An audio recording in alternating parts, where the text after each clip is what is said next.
Hello, everyone. This is Bruno with a new segment called 10 Minutes or Less with Bruno No BS. A very simple, casual interview here. No fancy cameras. Today, I have the honor to speak Rudy, owner of Shelf Roofing, located in California. How you doing, buddy? I'm doing fantastic, Bruno. Tell me something. How long have you been in the roofing industry? For a long time, Bruno. There's a lot of miles in this body. I actually tore my first roof off when I was 15 years old, and I swore that day that I would never be involved in the roofing business or in construction or anything to do with construction. And well, I've never been away from construction. I put myself through school in doing construction. And so I've been in the roofing business for most of my young life and adult life. All So right. 30 plus years. When did you realize roofing would be a career for you? I haven't yet. I don't know. You still want to get out, right? Oh, man. No, If I win the lotto today, bye bye, Shelton. I wasn't born into the industry. I wasn't. My family wasn't involved in the roofing business. I actually worked in the entertainment industry in construction. Right. And through the entertainment industry, I saw them use large membranes for waterproofing, for doing underwater shots. Right. And so I learned a lot about single ply membranes, in particular EPDM membranes. Right.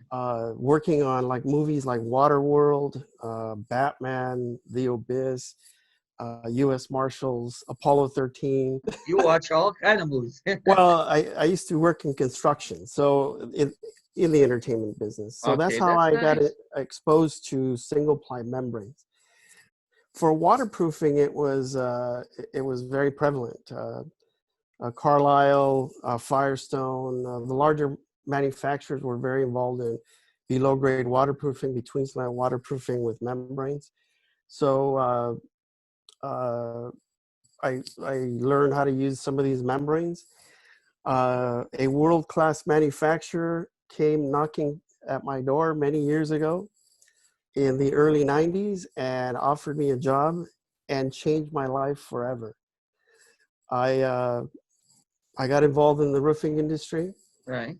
I started training single ply applicators in the Western U.S., which back then there wasn't too many. I would say that I was at the right place at the right time when single ply membranes, in particular TPOs, PVCs, were growing Right.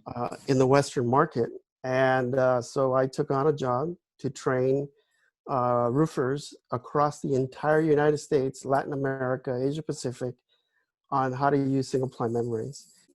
I got involved in solar through this manufacturer, and at the peak of the So recession, at one point you were a manufacturer guy. You were not a I roofing was. contractor. Okay. I was involved in manufacturing. I learned every aspect of roofing during my tenure. At the peak of the recession in 2008, I decided to leave my job and start my own company.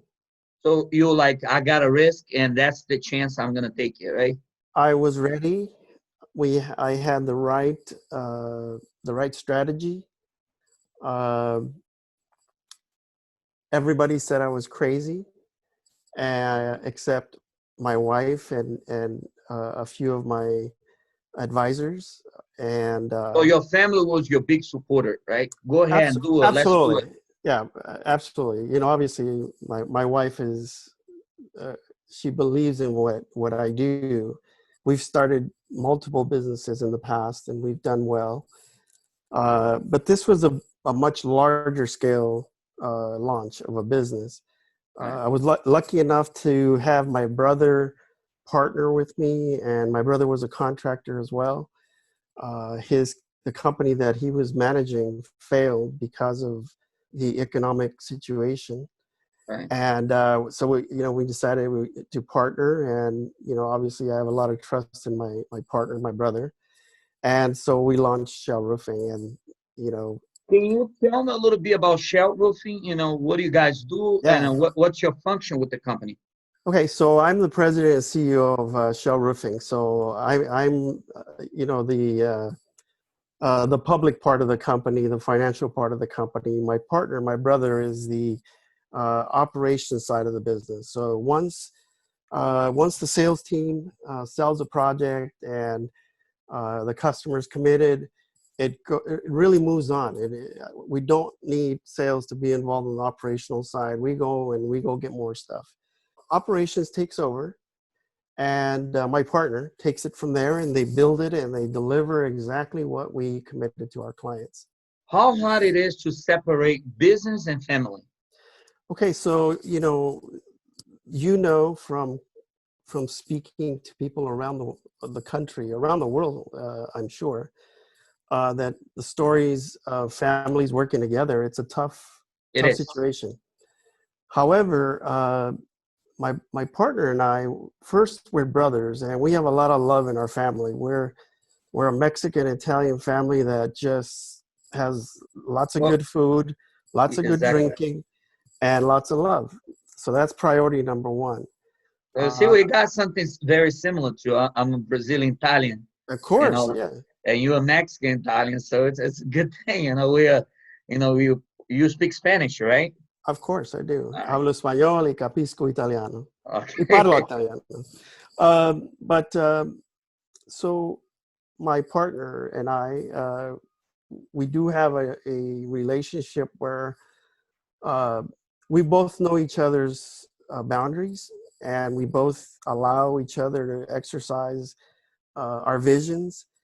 Uh, I am, obviously the president of the company. My brother's the vice president of the company. Um, but once the decisions are made, we're pretty good at just kind of maintaining our boundary. We do get along really well at work. We do have our discussions. Uh, we can argue with the best, so Yeah.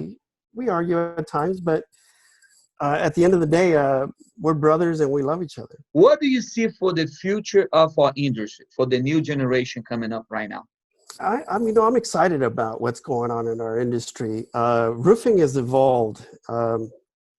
When I was young, doing roofing, it was labor intense. It was hot asphalt, or it was Mop, torch. torch, yeah, Yeah, I done all that. or in the EPDM side, it was splicing cements and multiple components in a seam to achieve water tightness. And now, with hot air welding, programmable robotic welders, that has changed the application process, labor process.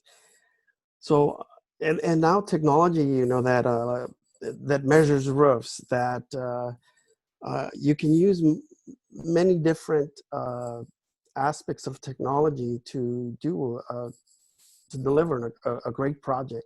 So young people are really getting focused on it. I mean, we have a young team.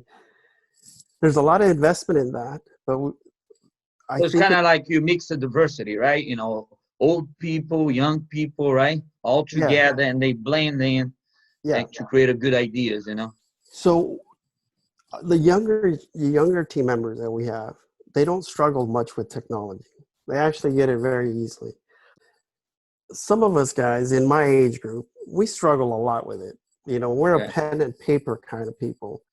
Our younger people are more efficient by utilizing technology, and so we have to embrace all of that. My son is involved in our company as well, as he's my succession, uh, and so is my nephew, my brother's son. So And they will be the future shelf roofing when you guys retire. yeah, that's what we're hoping for. That would be really cool. I mean, to have our company be sustainable, just like some of my friends that have Right. 100-year-old companies and these giant companies. Why not have our kids do the same thing? Thank you so much, my friend. It was a pleasure talking to you. Next time in California, we're gonna grab lunch together, okay? Absolutely. Thank you. This was a lot of fun, and you know, I hope I hope it piques somebody's interest or inspires somebody.